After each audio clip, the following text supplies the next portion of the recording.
Hare Krishna, Namaste. Chapter 13 is entitled as Kshetra, Kshetrajna Yoga, also as Prakriti Purusha Vibhaga Yoga, also as Prakriti Purusha Viveka Yoga.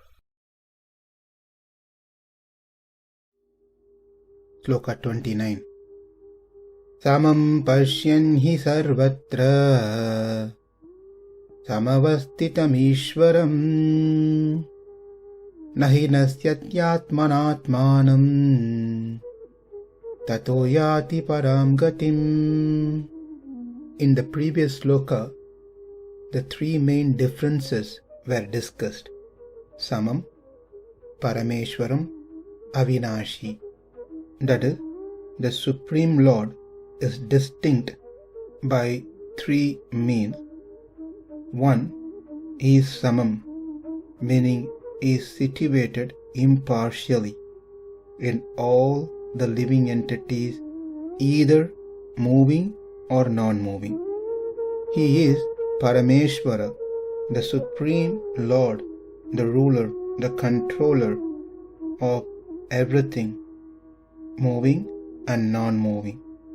And he is not destroyed when those jivas experience destruction. And one who sees these three differences is actually a seer of the truth. That is, the Lord is indestructible, he is impartial, and he is the supreme ruler. In this way, he is different from the Jivatma. Likewise, we also saw how the same applies to the Jivatma, that the Jivatma is the Parameshwara of his current body, and all the Jivas in different bodies are equal through their knowledge, and the Atmas, Jivatmas, the living entity, does not get destroyed when the body gets destroyed. The sloka for the discussion today talks about the reward that one gets by having this knowledge, the discriminating power, seeing the differences between the Atma and the body, between Paramatma and Jivatma, as it was discussed in the previous sloka. Though the sloka doesn't directly say what happens to those who doesn't see these differences, but it obviously implies that they will also be rewarded, which is opposite of the reward that one receives by having the knowledge of differences between the Prakriti and Atma. Let's see the translation. Samam, equally. Paśyan, seeing. He, certainly. Sarvatra, everywhere. Samavasthitam, equally situated. Īśvaram, the Supersoul. Na, does not. Hinasty, degrade. Ātmanā, by the mind. ātmanāmānaṁ, the soul. Tato, then. Yāti, reaches. parāṁ, the transcendental. Gatim, destination. One who sees the Supersoul equally present everywhere, in every living being, does not degrade himself by his mind. Thus, he approaches the transcendental destination. Sometimes, we may have experienced some sort of discomfort in our lives. For example, when people travel to different places for few days, few weeks, few months, a new place, or even a place which they have visited earlier, but still they would be eagerly waiting to return back to their home where they are very comfortable with, than in an unnatural situation. Similarly, we are all in a very unnatural situation in this world, the Prakriti, in this material world, because by nature Atma has no connection, must have no connection, in other words, with the Prakriti. But unfortunately, we have been in connection with the Prakriti for time immemorial. The true nature of Atma is not to be associated with the Prakriti, with the body, but to be in association, in connection with Paramatma, the Supersoul, the Supreme Lord. When we understand that we are the living entities, not this body, and within us the Supreme Lord is also situated as Paramatma, and is not just situated in my heart, but he is also situated in other living entities, all the living entities, whether they are moving or non-moving. Such person who sees the Supreme Lord is present everywhere equally, and when the Supreme Lord is present within the living entities, he does not lose his real identity or any compromise in his qualities.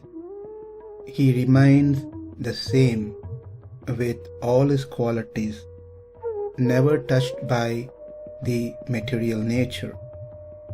A person who understands this difference between the living entity and the Supersoul, the Paramatma, does not degrade himself, ātmanātmānaṁ, by his mind, ātmanātmānaṁ. Rather, he attains the supreme position, parāṁ gatim.